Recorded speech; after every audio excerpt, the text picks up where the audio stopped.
हमने बेटा अभी तक 3 मॉडल्स ऑफ एटम पढ़े, जिसमें पहला जॉन डाल्टन का मॉडल था, उसके बाद J Thomson, and finally we concluded बेटा the Rutherford's model of atom, है कि नहीं? उसके बाद बेटा एक साइंटिस्ट आ गया by the name Niels Bohr. 1913 की बात है, just 2 years after the great alpha particle scattering experiment, there is a guy by the name Niels Bohr who is trying to explain the drawbacks जो Rutherford's model of atom में आपने देखे थे। अगर आपको याद होगा उसमें 2 बड़े फ्लॉज थे। एक ये था कि इलेक्ट्रॉन जब घूमता है तो वो रेडिएट करना चाहिए एनर्जी, तो सु क्या इशू रेडिएट करा, सु क्या इशू कोलैप्स का सा, पहली चीज। दूसरी चीज, जो स्पेक्ट्रम इसने देखा था नील्स बोहर ने, वो भी उसको एक्सप्लेन करना नहीं आया। और फिर तीसरा पॉइंट जो आपने देखा था बेटा कि अरेंजमेंट ऑफ इलेक्ट्रॉन्स, किस तरह से इलेक्ट्रॉन्स अरेंज्ड है, वो भी नील्स बोहर नहीं, ये रदरफोर्ड को नहीं एक्सप्लेन करना आया था। तो ये तीनों चीजें बेटा बोहर ने ऑलरेडी एक्सप्लेन कर दी। किसके इमोशन थे नजर।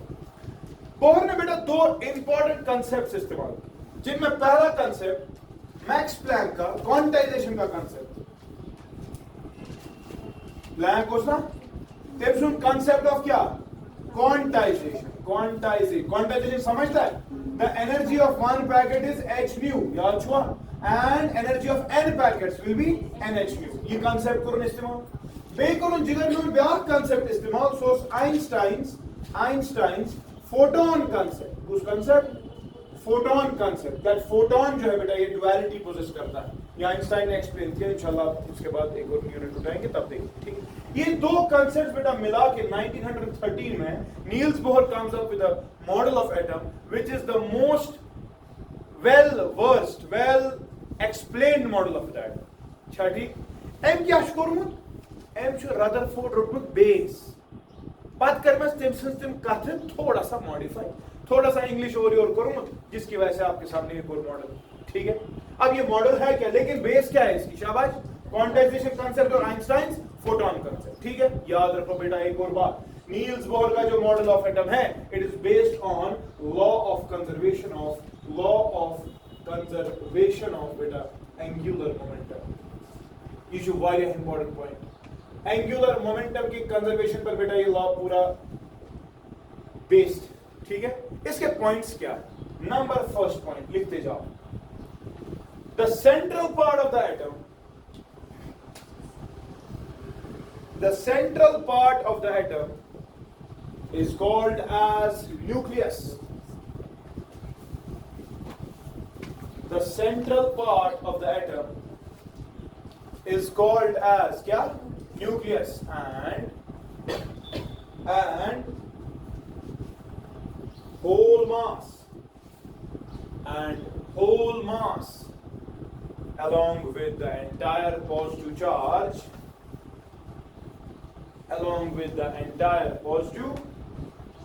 is concentrated in it. अच्छा ठीक, तो पहली बात तो बेटा ये तो ऑलरेडी रदरफोर्ड ने भी कहा कि इसके नो या माश के नो। दूसरी बात, positive charge and the entire क्या, हाँ, the entire positive charge is concentrated इन, ठीक है ना। अगला question, the electrons are capable of revolving around the nucleus in क्या, किन में, हम क्या उसवोनमुत in circular orbits, मगर तमिस आसान प्रॉब्लम गुमस, खबर तुझे याद, तमिस वोनमुत in circular orbits, जिसकी बात पकड़ी गई और बोला गया भाई तुझे वना सर्कुलर गोवा कुंती जाए तेल गस कह एनर्जी गसन रेडिएट, मगर हम तो देख रहे हैं स्पेक्ट्रल लाइन, एक पर्टिकुलर फ्रीक्वेंसी, एक पर्टिकुलर एनर्जी, ऐसा तो नहीं हो रहा जो तू कह रहा है, ठीक है। तो वो बात इसने सही से लिखी, इसने बोला इन फिक्स्ड सर्कुलर ऑर्बिट्स, क्या बोलूं, in fixed circular orbits, Jin circular orbits को बेटा कभी कभी स्टेबल ऑर्बिट्स कहते हैं, जिनको बेटा कभी कभी आप स्टेशनरी ऑर्बिट्स भी कहते हैं, जिनको कभी कभी बेटा आप अलाउड ऑर्बिट्स भी कहते हैं, जिनको बेटा आप क्वांटाइज्ड ऑर्बिट्स भी कहते हैं, जिनको बेटा आप Maxwell's licensed orbits we get. From in simply circular orbit. Magar he kath kar boron modify. Boron तो ना इशू नहीं किया है इलेक्ट्रॉन जो कुंती जाए ना सा नहीं ऐसा नहीं होता. इलेक्ट्रॉन के पास क्षमता है कि वो एक खास किस्म के ऑर्बिट में घूमता है और वो घूमने वाला ऑर्बिट क्या कहलाता है? Fixed orbit. क्या इसकी फिक्स्ड आसान स्टेबल ऑर्बिट ताकि क्या वजह है सुबह एम पॉइंट पर एक्सप्लेन. स्टेशनरी ऑर्बिट क्या इशू आइटन स्टेशनरी रोजान. अलाउड ऑर्बिट क्या इस मैक्सवेल्स क्वांटाइजेशन चार्ज पर इस्तेमाल होंगे. क्वांटाइज्ड ऑर्बिट क्या है जब भी इस ऑर्बिट की बात करेंगे बाकी जितने भी ऑर्बिट्स होंगे वो इसी के क्वांटाइज्ड मतलब मल्टीपल्स होंगे.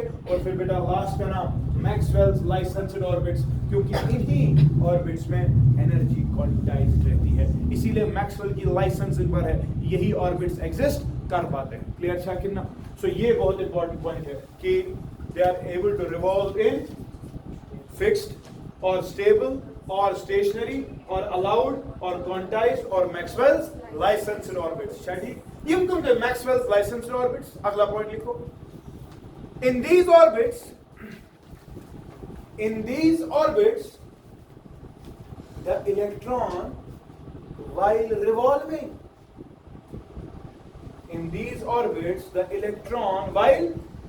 does not radiate any energy. Which the calculation. हम क्या सोनू? तेमस एनर्जी ना तेमस एनर्जी का थी करूँ. तेमस simply वनमुत इलेक्ट्रॉन हसा चुना चा. तेमस वनु क्या बोला अगर ना ची इलेक्ट्रोमैग्नेटिक वेव थ्योरी चवाना घूमने के वक्त एनर्जी रेडिएट होगी. तो बताओ ये क्यों नहीं कोलैप्स हो रहा है? ठीक है. बड़ा बोहर चालाक था. बोहर ने क्या बोला? तुमने क्या यमन ऑर्बिटल मशीन रेडिएट करा यो रहा सुनो मन दिशे यो रहा थ्योरी एमस दो क्या इशू न करा रेडिएट दोनस हालस गो ना एक्सप्लेन स्टेबिलिटी हालस गो ना एक्सप्लेन एटम क्या इशू कोलैप्स गसा मे छोटी मन ना फिक्स एम यो सही थ्योरी क्लियर छ. हालांकि this point is against the electromagnetic wave theory. वो एक्सेप्ट नहीं कर सकती है पॉइंट. क्यों? क्योंकि अभी भी तो घूम ही रहा है. लेकिन बेटा इस चीज ने तो एक्सप्लेन क्योंकि ये क्या कह रहा है दबान बेकुन जाए अगर इलेक्ट्रॉन आ so can definitely radiate energy मगर इस ऑर्बिट में कभी भी एनर्जी रेडिएट नहीं होती. ट्रांजिशंस के वक्त एनर्जी रेडिएट होती है ऊपर जाने के वक्त नीचे आने के वक्त तब एनर्जीज एक्सचेंज होती है. लेकिन बेटा याद रखोगे जब इन ऑर्बिट्स में होती इसीलिए तो इसको स्टेबल कहते हैं क्योंकि इलेक्ट्रॉन से अपनी एनर्जी लूज करा. इसीलिए तो इसको स्टेशनरी कहते हैं क्योंकि इस ऑर्बिट में अपनी एनर्जी अलाउड जाया नहीं होती. और इसे पर बेटा और अलाउड ऑर्बिट तिकाज योर ऑर्बिटस मस हको एमस वनित नट्स तिकाज अगर बेकुन जाय नाच तैत कर रेडिएटर या फिर छो तो ना क्वांटाइज तिकाज एमएच एनर्जी सा हमेश क्वांटाइज के मैक्सवेल लाइसेंस क्योंकि इन्हीं ऑर्बिट्स में बेटा लाइसेंस वाली बात करी जाती है इज इक्वल टू एनर्जी. ठीक. तो इसीलिए ये ऑर्बिट्स बड़े खास ऑर्बिट्स. क्या लिखा आपने? While revolving in क्या लिखा? In these orbits, the electrons while revolving around the nuke does not radiate any energy. Does not radiate any. You should भाई याद रखो. This point is against electromagnetic wave theory. But theory के एतबार से इसने तो एक्सप्लेन कर दिया स्टेबल क्यों है कोलैप्स क्यों नहीं हो रहा है. क्लियर चल. अगला पॉइंट बेटा अगला point. Energy is radiated and absorbed only when there are transitions. Energy is radiated और एब्सॉर्ब्ड कब? जब क्या होता है? शाबाश. ट्रांजिशंस. क्या होते हैं? यहां देखो बेटा अगर इलेक्ट्रॉन यहां पर है और उसको ऊपर जाना है अगर इलेक्ट्रॉन ऊपर है और उसको नीचे आना है तो याद रखोगे बेटा energy transitions always take place. Say this is the first one this is the second one. यहां पर इनिशियल ये है फाइनल ये है. तो चेंज इन एनर्जी जो होगी सो क्या है? Final energy minus initial energy. छठी मोमेंट में पाने फाइनल माइनस इनिशियल बेटा दो चीजें हो सकती है. डेल्टा ई या तो पॉजिटिव होगा या तो डेल्टा ई बेटा क्या होगा? नेगेटिव. पॉजिटिव का मतलब फाइनल ज्यादा है तो है कि नहीं. अच्छा गेन करो उसके लूज. तो यहां पर बेटा इसने गेन की वो है कि नहीं. और बेटा अगर आपका डेल्टा ई नेगेटिव हो गया एनर्जी तो लूज हो गई. लूज करने का मतलब यहां पर क्या हो गया? शाबाश. Energy has been lost. That अब ये कब होगा और ये कब होगा? गेन का इसके लिए याचे आयोनाइजेशन से आसान कर याचे इलेक्ट्रॉन से आसान टोटली नेवर सुन कर हो सके ना ये एक्साइटेशन से आसान करे. यानी कि जब नीचे से ऊपर जाता है from lower orbit to higher orbit energy is always gained. Delta H E will be positive. ये अच्छा.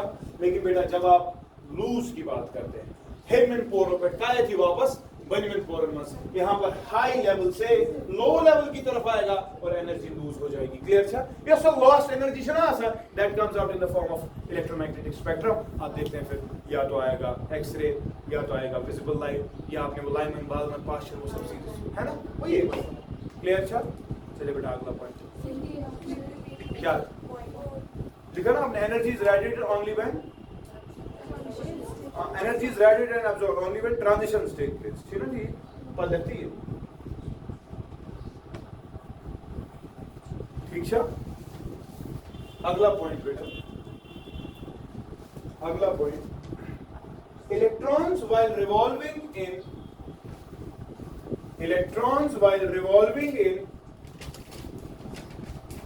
electrons while revolving in stationary orbits while revolving in क्या stationary possess angular momentum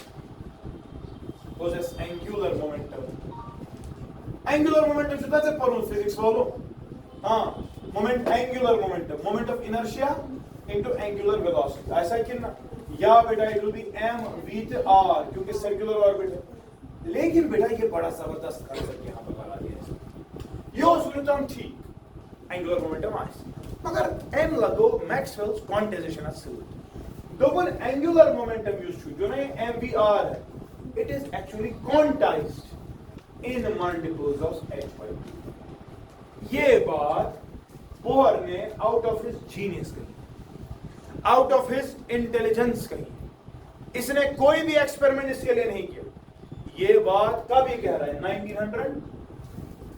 1913 में ये बात बेटा प्रूव हो गई 1927 में जब दो बंदे आ गए एक का नाम था डेविस क्या उसका नाम जिगर जर्मर जब उन्होंने एक कॉन्सेप्ट निकाला मैटर वेव्स का प्रूव किया प्रैक्टिकली पद गयो ये कथ प्रूव वो साधारण वरियंता मोसी कथ क्या बोरना out of nowhere without experiments तो इसीलिए बोला जाता बोर बड़ा जीनियस क्योंकि ये बात बड़ी आसान बात नहीं H cross का मल्टीपल होना this is H cross by the way do you know this H cross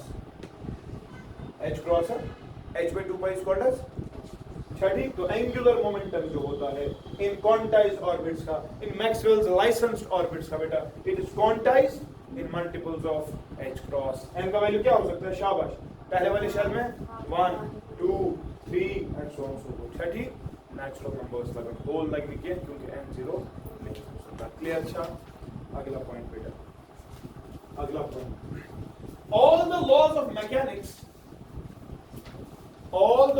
of mechanics Rutherford ने एक बात कही पता है यार दोबुन ये नासान छु एमशु सेंट्रीपिटल फोर्स बगा स्वासा दी एमएस कुस इलेक्ट्रोस्टैटिक अट्रैक्शन हो ना मगर येम दो आज इस फोर्स मगर येम लॉज छु मैकेनिक्स का ही तो लॉ दोबुन ये लगाव से तेली ये इलेक्ट्रॉन ऐसे फिक्स्ड ऑर्बिट कोई इंतजार नहीं किया एक्साइटेड फॉर्म में है तो लगा दिया नहीं ऐसा नहीं होता एक्साइटेड फॉर्म में इलेक्ट्रॉन कभी भी नहीं नाचता है तो अपने स्टेबल ऑर्बिट में अपने स्टेशनरी ऑर्बिट में बात समझ रहा है कि हाँ नहीं एक्साइटेड स्टेट में कभी भी रिवॉल्व नहीं करता क्योंकि एक्साइटेड स्टेट में जाने के लिए पता सो एनर्जी तक आसे ताकि सो कुछ दिया कंटिन्यूअस सप्लाई होना चाहिए ना ऐसा नहीं होता क्या लिखा हाँ इसलिए वापस आता है ट्रांजिशन ना क्या लिखा all the laws of mechanics are only valid when the electron is in stable orbit and not in transition state.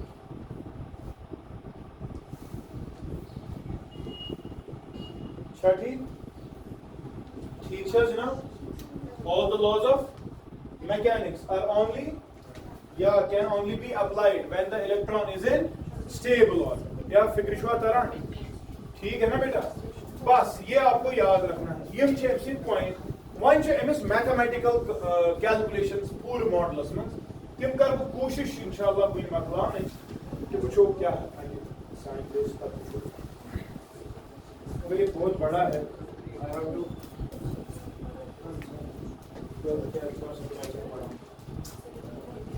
चलो देखो बेटा, एक सिंपल सा कंसेप्ट है, gamma Q1 Q2 divided by R square, जो इलेक्ट्रोस्टैटिक अट्रैक्शन होगा between the nucleus and the electron, that will be given, that will be providing the necessary what? Centrifugal force. Go on a this diagram. You go to nucleus, you go electron, you go radius. क्या ठीक? तो electron की एक velocity हम रख रहे हैं यहाँ पर, ठीक है? इसका मास रख रहे हैं हम क्या? m. अच्छा ठीक? तो ऑब्वियस सी बात है बेटा, यही कंसेप्ट लगेगा, है कि नहीं? तो चलिए थोड़ा सा सॉल्व करने की कोशिश करते हैं. We'll try to calculate कि इलेक्ट्रॉन किस वेलोसिटी से किस शेल में घूमे. बात समझ रहे हो? चलिए देखिए. अगर मैं ये लगाओ कंसेप्ट, तो मैं बनूं गामा Q1 को चार्ज ऑफ द रिवॉल्विंग, सूचना E. Q2 सुकुना चार्ज अराउंड द जो रिवॉल्व, हाँ जिसके न्यूक्लियस के अराउंड, तो उसका होगा ना Z into E divided by R is equal to शाबाश m v स्क्वायर. ठीक है ना बेटा? which implies velocity will be equal to बेटा शाबाश, या वह किस पर लगाइए नेक्स्ट मैं इसको ऐसे लिख सकता हूँ आपके लिए. गामा को लिखते हैं 1/4 पाई एप्सिलॉन नॉट इक्वल लिखा भी सब z e स्क्वायर ठीक पर ये r खाला हो तेरे में नहीं m v r into r sorry into v ये होगा. जरा देखो, गामा के बदले 1/4 pi epsilon not z e square वापस ये r ऊपर लिया तो m v r अलग लिखा और v एक अलग लिखा, लेकिन m v r angular momentum है ना, ये है नहीं कि nh/2 पाई बदल जाएगी Z e square divided by shabash 4 pi epsilon naught is equal to shabash nh by 2 pi into velocity. तला जगह ते वन velocity को सही velocity in nh, velocity in मेरे बराबर shabash pi and pi will 2 1 are 2 twice epsilon naught nh, so it will be Z e square divided by twice epsilon naught nh. This is the velocity of an electron while revolving in an atom जिसका atomic number Z, while revolving in a shell जिसका shell number n. Clear cha? तो अब marks लिख करो. Velocity in the first shell of hydrogen atom किसकी? Colour से कुछ क्या नहीं V1, हाँ Z तो वन है, E स्क्वायर आएगा divided by हाँ twice epsilon naught the h, है ना? So this velocity beta is called as the Bohr velocity. क्या सुना? ये जरूरी होनी चाहिए. अगर ये नहीं हुई, इलेक्ट्रॉन पहले शेल में नहीं घूम सकता. बात समझ रहा है कि? और इसका वैल्यू जो है बेटा, it is 1/137 times. It is one of the parts of 1/137 parts of the velocity of light. C को कितने हिस्से, वेलोसिटी ऑफ लाइट को कितने हिस्से करें? उनमें से एक हिस्सा ये वेलोसिटी. बात समझ रहे हैं?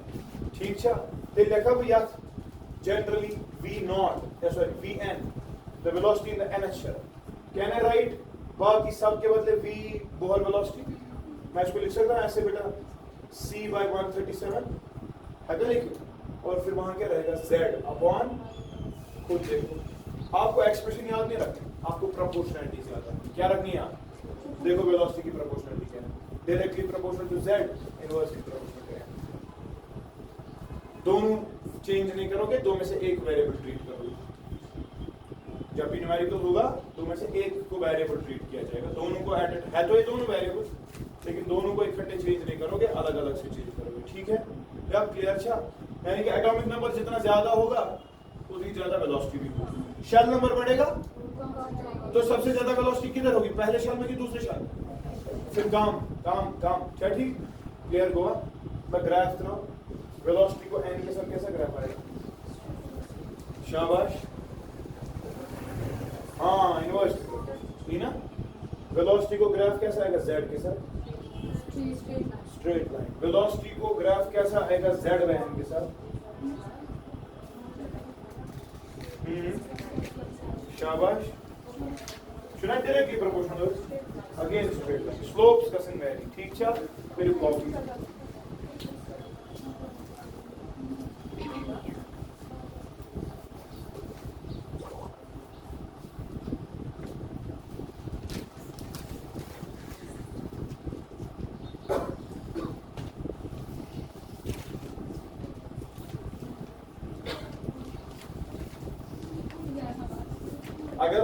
सिर्फ दो एक्सप्रेशंस पूरे चैप्टर के लिए याद रखोगे ना, हम बाकी के साथ खेलेंगे, लेकिन दो चैप्टर हमें याद रखें। आपने 11 में पढ़ी हुआ एनर्जी की भी कैसा खोज हुई एक्सप्रेशन याद नहीं रखनी है, बट अगर तुम ये याद रखोगे वेलोसिटी वाली और रेडियस वाली कौन सी, बाकी सारा हम उधर ही निकालेंगे, एक एक मिनट में सारा हो जाएगा, ठीक है। But you just need to remember two expression, आप वेलोसिटी तो इंशाल्लाह इसके बाद एक और रेडियस, ठीक है। चलिए दूसरा हटाओ ये,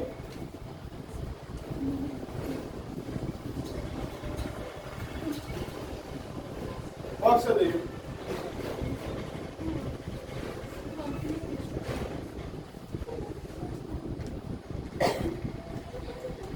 दूसरा बेटा रेडियस।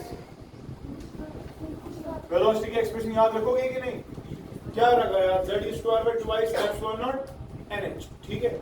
अब देखो बेटा रेडियस की बढ़कर होके राइट तला जिगर कुछ mvr इशू ना nh by 2 पाई h हा कितना, तो बेटा यहां से आप बता सकते हैं radius can be written as nh by mv 2 pi, तो that is equal to nh by 2 pi m। Velocity के बदले वो लिख रहा हूं z square twice epsilon naught nh। कोई इसमें प्रॉब्लम या प्रॉब्लम मत कर, तब भाई दिल क्या हो 2 चला गया 2 के साथ, हाँ बताओ n squared h squared epsilon naught divided by हाँ m pi ze square, this is the radius of the nth shell. बात समझ रहा है, ओ बात समझ रहा है कि नहीं, मैं अगर वेलोसिटी सब छूट ना करूंगा इधर ये एक्सप्रेशन, ठीक बुझता याद की बचता हूं। तलाबान हाँ फॉर हाइड्रोजन क्या होगा, Z भी क्या देंगे N भी क्या देंगे, तो आएगा R नॉट पहले शेल हाइड्रोजन, हाँ बताओ h squared epsilon not upon m by e square, सुना ना बेटा, this is 53 picometers, this is 0.53 angstroms, this is 0.053 nanometers, but this radius is called as the Bohr radius. क्या सुना, this is Bohr radius. Bohr radius is the smallest allowed orbit, इससे छोटा shell कहीं नहीं, बाकी जितने भी शेल्स है ना वो इसी के मल्टीपल्स। और बात समझ रहा है, बोहर का रेडियस 0.53 एंगस्ट्रॉम 53 पिकोमीटर्स 0.053 नैनोमीटर्स, इससे छोटा ऑर्बिट, इसी ऑर्बिट में बोहर वेलोसिटी। क्या क्लियर था, स्मॉलेस्ट अलाउड ऑर्बिट याद थे क्या, स्मॉलेस्ट अलाउड ऑर्बिट, क्या क्लियर था, इससे छोटा ऑर्बिट। तो बताओ एक्सप्रेशन क्या आएगी, जनरल एक्सप्रेशन क्या आएगी फिर, जनरल NH शेल के लिए, हाँ radius of the NH shell, शाबाश की पढ़े को दिल लिखे ये को ना सॉरी R नॉट ही अच्छा n स्क्वायर बचे z ही उत्पत्त वेरिएबल दिल लिखा with point R not n square by, देखो यहां पर प्रोपोर्शनलिटी याद रखनी है, प्रोपोर्शनल, क्योंकि जब भी क्वेश्चन पूछा जाता है रेशियो पूछा जाता है, ये बाकी सारा कट जाता है, यहां पर भी v नॉट कट जाएगा, बात समझ रहा है कि नहीं। तो यहां पर बेटा ये है n स्क्वायर बाय z, तो बताओ ग्राफ कैसा आएगा रेडियस का, radius of nth shell versus n, radius of nth shell versus n square, radius of nth shell versus z,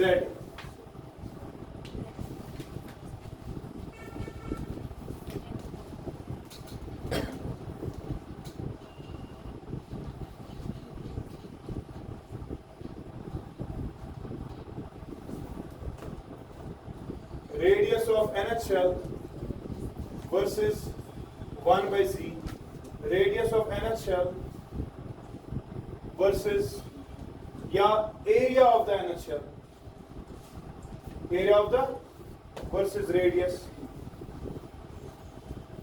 area of nth by area of first shell versus radius, log of area of nth shell to log of radius of nth shell, graph on graph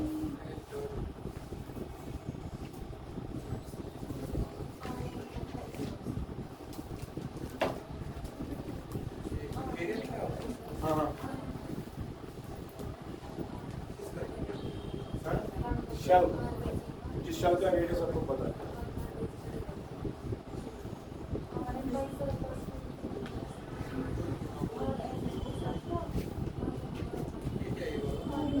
क्या और A N by A one NH का area और पहले का area ratio versus radius of the NH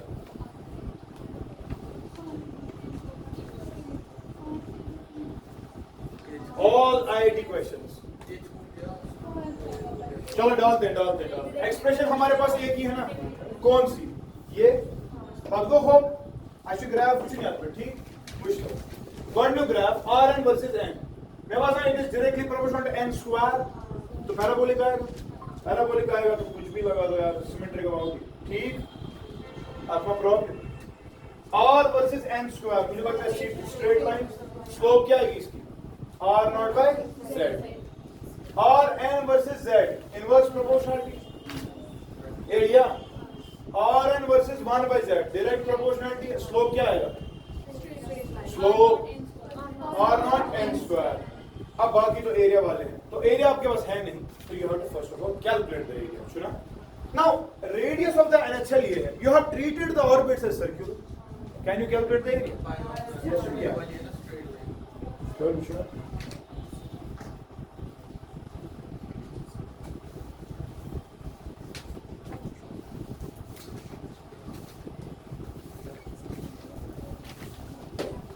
hi sir Nazar चलो मैं मान area of NHL का है बराबर पाई और एनएच का स्क्वायर है ना तो पाई और एनएच का स्क्वायर हो गया ना इसका स्क्वायर कर दो स्क्वायर ये बनी चलो उसको स्क्वायर करते हैं even R naught square n4 by this is area of the NH ask my problem which the God to graph area of NF versus R area of NF versus oh God if we have to open it up we cannot use it like this because actually it is not R मैंने क्या graph डाला sorry R में क्या it is N versus N log N ये सारा n के साथ है ठीक है तो बताओ समझने की कोशिश कर area of the NHL versus n का ग्राफ ये क्या है 4 मतलब biquadratic it is no it won't be a parabola it will be a biquadratic parabola ये 4 जगह आपकी एक्सिस को टच करेगा कितनी जगह कहने का मतलब चलो it will be a parabola मगर शार्प पैराबोला और ये बेटा एरिया पे सिमेट्रिक होगा ठीक है कहने का मतलब ये कुछ ऐसा होगा देखो ये कुछ ऐसा होगा मतलब ज्यादा शार्प क्योंकि एन पे कुछ पावर चढ़ाओ ए एन बहुत ज्यादा बढ़ जाएगा समझ रहे हैं तो that is the reason one करो इसको वो अच्छा दिन हम बराबर एज इट मैं उसके लिए ग्राफ को ही मॉडिफाई करूंगा will be plotting a graph between A N and अच्छा कोई इथाऊ नहीं थी मत राऊंगी बढ़ राऊंगी हाँ ये वाला डाल दो पहले जरा बताओ कैसे डालेंगे एक साइड क्या होनी और एक साइड से जरा लगा दे लॉग ये बना equal log of A N is equal to देखो बेटा ये वाली चीज मैं अलग से लूं हाँ तेरे को ना ये लॉग ऑफ सम के जो आपने इसको माना है into n rays power 4 Goa कितना तो ये आएगा ना विच इंप्लाइज ये आएगा ना बेटा log of A N is equal to या था बोले कि चाइनी खतर log of K plus 4 times log of और लिख सकता हूं जरा देख y ये तेरा x है ना ये बन गया m और ये बन गया c ग्राफ कैसा आएगा यस विद पॉजिटिव इंटरसेप्ट तो ये ग्राफ इसकी स्लोप कितनी है क्लियर अच्छा समझ आ गया चलिए अगला, a रेज पर n और a1 का रेशो लेना है वर्सेस n करना है। फिर ग्राफ दिया, जरा बताओ an तो ये है, व्हाट इज a1? a1 क्या है? a1 pi R naught square by Z square, इतना ही आएगा। रेशो जब लोगे an बाई a1 का, वो क्या आएगा? वो क्या आएगा? शाबाश, हाँ वो आएगा n रेज पर 4 दिया। तो ग्राफ जो है वो मैं डाल रहा हूं, देखो किस किस का, log of this versus log of n। ठीक है, तब मैंने ग्राफ क्यों थी बताओ, लॉग ऑफ हाँ an बाय आशना बराबर 4 टाइम्स लॉग ऑफ n। तो ग्राफ कैसा आएगा बता, ग्राफ कैसा आएगा? y is equal to mx। तो डायरेक्टली एक स्ट्रेट लाइन आएगी और इसका स्लोप कितना आएगा? 4। देखो फर्क इस वाले और इस वाले ग्राफ, इधर पर रेशो लिया था, इधर पर रेशो नहीं लिया। ठीक है, और ये वाला ग्राफ भी बेटा, ये वाला ग्राफ नहीं है, तो don't plot this graph because it will B hectic. हमें 4 एसिम्पटोट्स ढूंढने हैं, उसको बेटा हो बदल ग्राफ सब कुछ रही। प्लॉट अ ग्राफ बेटा between area of the nth shell, area of the log rather log of area of the nth shell versus beta log of c। तो ये ग्राफ प्लॉट दिस ग्राफ, शाबाश।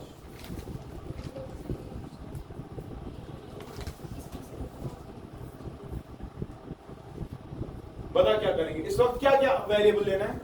a and b z को वंकेस क्या क्या रटा से अलग, अगर रटा किया एक साइड लेकर ये अलग। ठीक है, तो बताओ यार, करो इसको लॉग अप। हाँ हाँ एग्जैक्टली, शी इज राइट। क्या मिटाओ? ये मिटावा ये portion, if your graphs are clear. नहीं, देखो इस वक्त लॉग कैसे अप्लाई करेंगे, बस आपको दिमाग में रखना है बेटा कि इसका जो बाका क्या मतलब log of an is equal to log of, मैं ऊपर वाले को कांस्टेंट मान रहा हूं, ks बाय z स्क्वायर।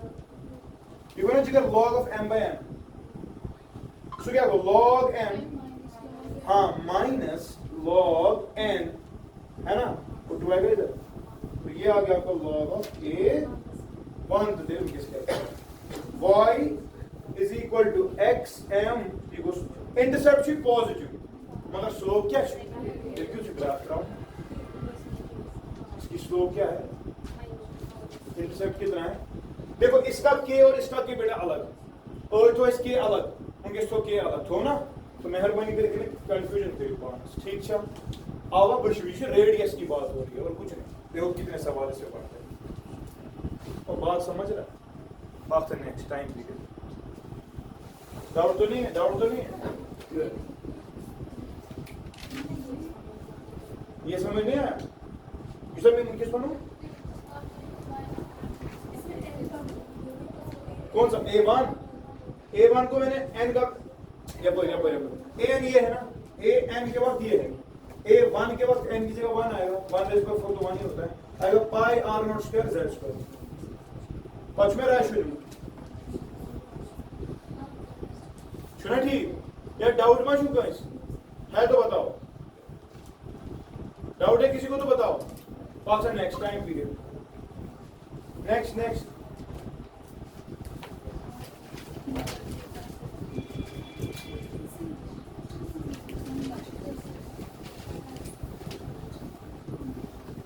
इसमें कुछ देखो, अगर आप दो वैल्यूज बस याद रखें मेहरबानी करके, एक वेलोसिटी और रेडियस, बाकी सोरे छ अपरी कर सब्स्टिट्यूशन कर बस तु थे यम से याद बाबा तु गिरे करियो बोट थे जन कहीं ग्राफ यार, हालांकि प्रसन्न दिन तो एक 12th मंथ तय वना सिर्फ what is the expression for radius तो करो डिराइव, मगर आई वांट यू पीपल अगले साल एंट्रेंस है इंशाल्लाह, मतलब इस पे हम मेहनत अगले साल नहीं करेंगे, ये हमने की है, इसको 11th पर में 12th को अपना दाल पर यस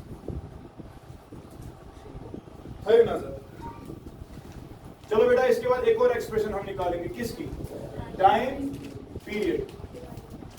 वैसे जनाब वेलोसिटी ऑफ NH shell आए ना जिगर 2 pi radius of NH shell distance divided by time period of NH shell होगा 1 से the time period of NH shell का तो बराबर 2 pi radius of NH का तो बराबर अभी नहीं देखा radius of NH actual expression हाँ n squared h squared epsilon naught divided by m pi z e square आप लगनी किन टाइम अगर तो याद करो लिखो 5 बार हो जाएगा हो गया और वेलोसिटी ऑफ NH shell अभी पढ़ा हाँ z e square divided by twice epsilon naught and the h योजना याद नहीं बोर्ड की इनसे चीज ही याद था मैं तो बोलते वेलोसिटी से सो देखो कुछ जाए कॉपी पेट लिख क्या z e square divided by क्या twice epsilon naught NH बे क्या बनूं याद था रेडियस ऑफ NH shell कितना है epsilon naught n squared h squared divided by m pi z e square बस अगर आप ये लो याद करोगे बाकी मैं आपको दिखाऊंगा कितना हम कर सकते हैं इस पे काम टाइम पीरियड हो गया ये बताओ फिर बेटा ये क्या क्या गाइस में पाई से पाई से बेमच क्या कैंसिलेशंस पॉसिबल कुछ भी नहीं 2 into 2 4 n स्क्वायर तो ये क्या n क्यूब h का भी क्यूब एप्सिलॉन नॉट का स्क्वायर बस n हो गया एप्सिलॉन नॉट हो गया h भी हो गया 2 into 2 को 4 बस डिवाइडेड बाय हाँ z ना m e raised by 4 z raised by sir इसका जैसे हो याद की ना सुन याद था कुछ क्या याद था Pn is equal to which आप ये सारा कांस्टेंट है कर दो इसको T नॉट आपने ये आज क्या बच्चों बाय था हमने अगली चीज यहाँ पर मैंने बोला प्रोपोर्शनलिटी याद रखनी करो याद time period show n cube by z यार ठीक है त्याची कसम डायरेक्ट मैंने भी ये फ्रीक्वेंसी में ना क्या है शायद तब फिर प्रोपोर्शनलिटी आई शाबाश z स्क्वायर बाय ओ बात समझ ते में मतलब एंगुलर फ्रीक्वेंसी एंगुलर वेलोसिटी हां वो भी होगा ना यही और ओमेगा क्या होता है 2 पाई f उसका भी यही होगा z square by proportionality actual relationship बात नहीं होगी मोमेंटम ना मतलब momentum mass into velocity velocity तो पढ़ा है इसको मास से मल्टीप्लाई कर कोई फर्क पड़ता है इसको z बाय नहीं आएगा एंगुलर मोमेंटम है ना हाँ v into r mvr है ना mvr m v और r को मल्टीप्लाई करो जरा देख ऊपर है z यहाँ पर z खत्म ही हो गया और है ना अगर दिमाग में लगाएगी ना एंगुलर मोमेंटम पढ़ा है हमने nh/2 बाय अच्छा सिर्फ n पे डिपेंडेंस समझ में कोई नहीं पड़ता z पे डिपेंडेंस की माच था तो ना सर पूछो v into r z और ये वाला z कैंसिल नीचे है बेटा n लेकिन ऊपर क्या है आंसर में आएगा एक n so angular momentum is directly proportional to figure तरह कोऑर्डिनेट्स बस नहीं ओके व्हाट अबाउट करंट मतलब की बात जब इलेक्ट्रॉन चलेगा करंट भी चलेगी और चलेगी ना current charge per unit time charge तो कांस्टेंट है पर यूनिट टाइम का ना फ्रीक्वेंसी के डायमेंशंस तो फ्रीक्वेंसी का यही है करंट का भी ये होगा ना v² अपॉन गोटमश साल चल बात बनी थी खबर current charge per unit time अच्छा ना मानता after when current revolves in circular orbits magnetic effects of current magnetic field is generated at the center कितना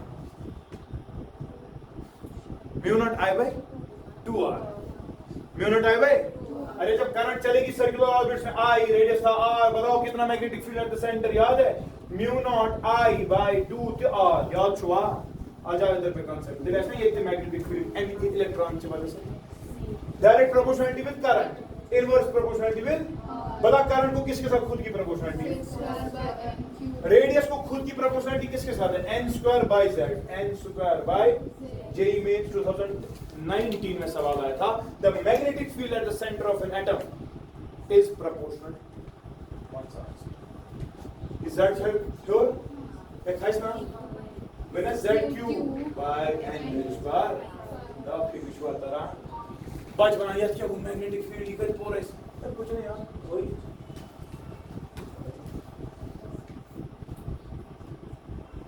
समझ आ गई। अच्छा कितने ग्राफ्स बनेंगे? मैंने सिर्फ रेडियस के साथ खेला था, हाँ बन गए 5-6 ग्राफ। अब देखो कितने ग्राफ्स पॉसिबल है। अब मत दिखाएंगे सब, लेकिन तरीका तो सीखा। कुछ भी पूछा जाएगा आएगा प्लॉट कर सो योर स्टोरी मैथमेटिकल का मुझे का थी मुझे एनर्जी ये उनके स्कूल में time period frequency angular momentum current magnetic field चाहिए। नेक्स्ट एनर्जी कितना होता है? 12:15. Should we pause it? Yes. Okay, pause. इसके बाद एनर्जी कंसिडरेशंस देखते हैं। अब अच्छे से समझो, जो आपका इलेक्ट्रॉन है जब वो किसी शेल में रोटेट कर रहा होता है, रिवॉल्व कर रहा होता है, ऑब्वियस सी बात है बेटा उसके पास दो एनर्जीज है। एक एनर्जी है बेटा काइनेटिक एनर्जी, जो आसान से half of m velocity of the n square है ना, वो किसके बराबर आएगी? हाफ ऑफ m वेलोसिटी का स्क्वायर कर दो, उसका स्क्वायर करना है ना, आएगा z square e raised by 4 हाँ 4 epsilon not square n square थे। तो this is your kinetic energy. ठीक है, अगर इस काइनेटिक एनर्जी को थोड़ा अच्छे से लिखा जाए बेटा आएगा m z square e raised by 4 upon 8 epsilon not square n square h square. ये काइनेटिक गैस कितना। अगर मैं इस काइनेटिक एनर्जी को इन टर्म्स ऑफ r और गामा चेंज करूं, क्योंकि ये मुश्किल है ना याद रखना, गामा एंड r कर दो चेंज, गामा एंड देखो मैं क्या कर रहा हूं 4 बिना की क्या क्या मैंने कहा, एक तो मैंने कहा गामा और r। रेडियस के लिए बेटा epsilon naught n square h square तो है, m पाई नहीं है, यहां पे पाई ऊपर मल्टीप्लाई करता हूं नीचे मल्टीप्लाई करता हूं, हाँ z स्क्वायर तो फिर है। तो बताओ रेडियस बनाने के लिए क्या क्या निकलेगा इसमें से? शाबाश, m पाई इसका एक z इसका e स्क्वायर और ये एप्सिलॉन नॉट का एक, ये तो पूरा है ना। जरा बताओ इसको क्या बनेगा? 8 रोजी है रोजा अख एप्सिलॉन नॉट रोज आएगा, मगर epsilon naught n square h square m पाई z स्क्वायर खत्म। ये बनेगा ना रेडियस ऑफ एन। अच्छा यार रोजा कितना आज क्या रूल है भाई? ये पाई रूल बेमा रूल क्या है क्या रूल है? अख z e स्क्वायर बस इतना ही रहा। अब अगर तू देखेगा 8 पाई का epsilon not 1/4 pi epsilon not को ना गामा, ये लिखा हुआ gamma z square divided bye 4 pi epsilon not गया ट्वाइस r। सहल छा या सहल छा अमीशो वना याद थाउन क्या रेडियस है, ये है kinetic energy gamma z square पे ट्वाइस r। ठीक, लेकिन बेटा आपको पता है जब दो चार्जेस नजदीक होते हैं, इलेक्ट्रोस्टैटिक्स को हमने 2.5 महीने दाद उतारा, potential energy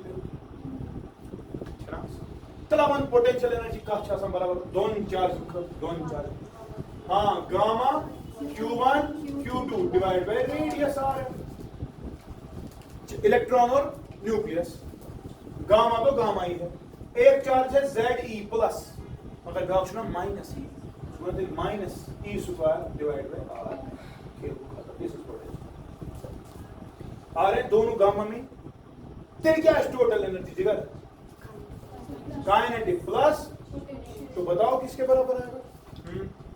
kinetic plus potential कर दे, शाबाश। एल से मेरा ट्वाइस आर है minus gamma Z E square. This is your बेटा total energy and your finding that it is negative. Negative का मतलब अट्रैक्शन। क्या टोटल एनर्जी नेगेटिव होने का मतलब सिस्टम में अट्रैक्शन है, न्यूक्लियस ने इस इलेक्ट्रॉन को पकड़ के रखा है। अगर आप इस इलेक्ट्रॉन को बाहर निकालना चाहते हैं तो आपको एनर्जी देनी पड़ेगी। बात समझ रहे हैं?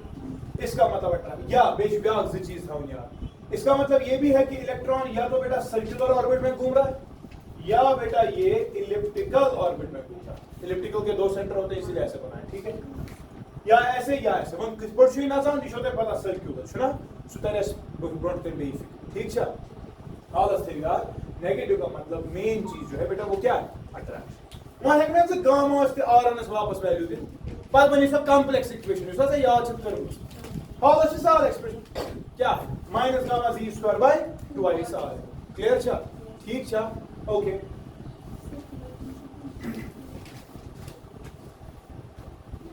मैं ये चीज हटाऊं यहां से।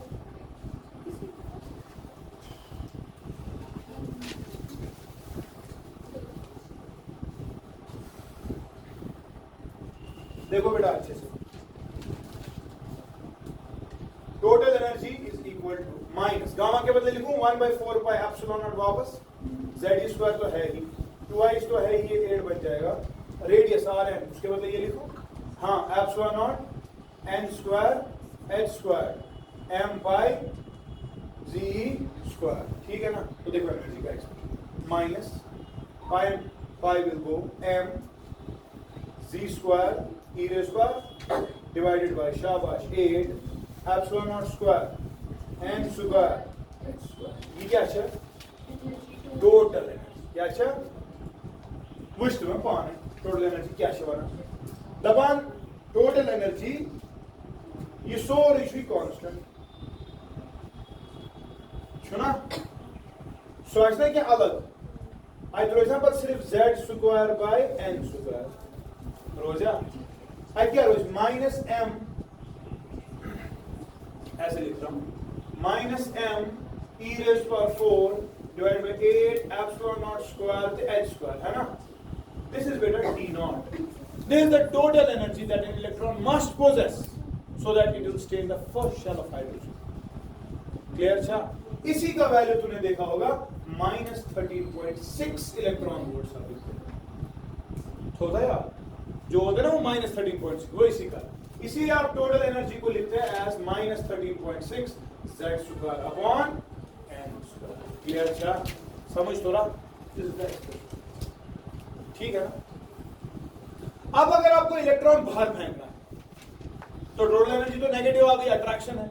अगर तुम्हें इलेक्ट्रॉन नेबरशी काढूं तेरे क्या देता एनर्जी सप्लाई करनी पड़ेगी। केमिस्ट्री वाले उस एनर्जी को क्या बोलते हैं? Ionisation energy. फिजिक्स उसको बोलता है बाइंडिंग एनर्जी। क्या बोलता है? तो कितनी देनी पड़ेगी? इतनी टोटल एनर्जी के बराबर है ना जी? वो ये तो थी यसे ये सप्लाई करा पॉजिटिव साइज बाइंडिंग क्या है लिखते हैं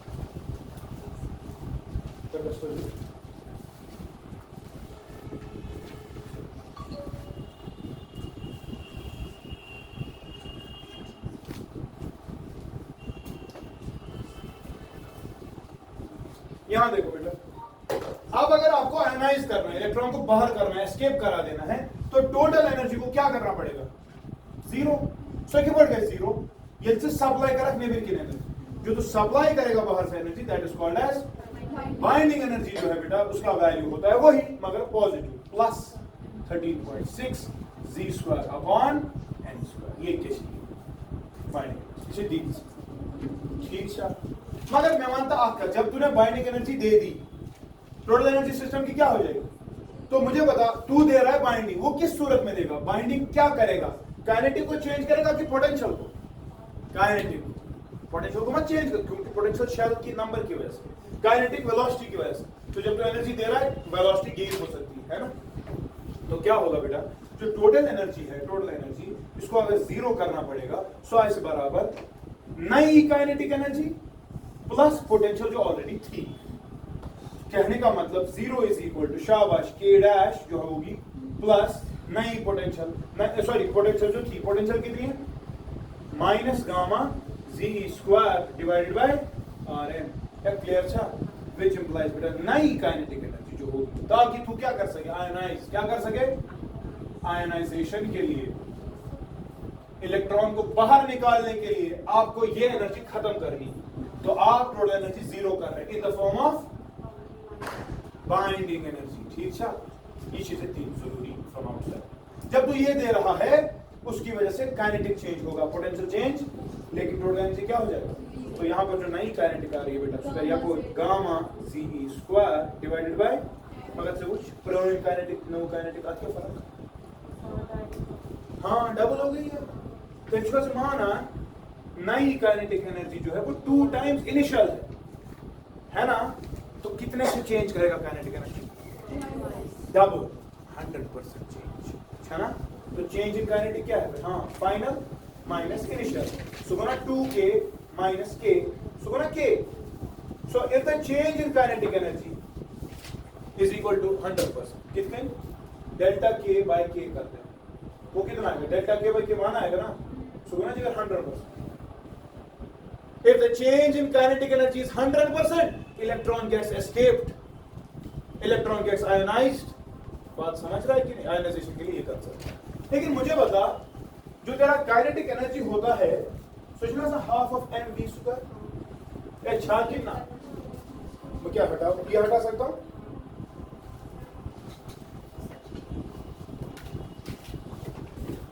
जो तेरा काइनेटिक एनर्जी है नया, सो क्या है? हाफ ऑफ एम नया वेलोसिटी का स्क्वायर, पुरानी वेलोसिटी तो ये है, नहीं तो ये करनी पड़ेगी, तला क्या मानते? सो क्या अच्छे बराबर उसमें 2 times initial kinetic energy, half of M V का स्क्वायर, हाँ is equal to half of M V dash, half half, so it is twice v square is equal to v dash square, which implies नई velocity जो देनी पड़ेगी, that is square root 2 times initial velocity. यानी कि तेरे को velocity square root 2 times बढ़ानी, तब भी एस्केप पॉसिबल.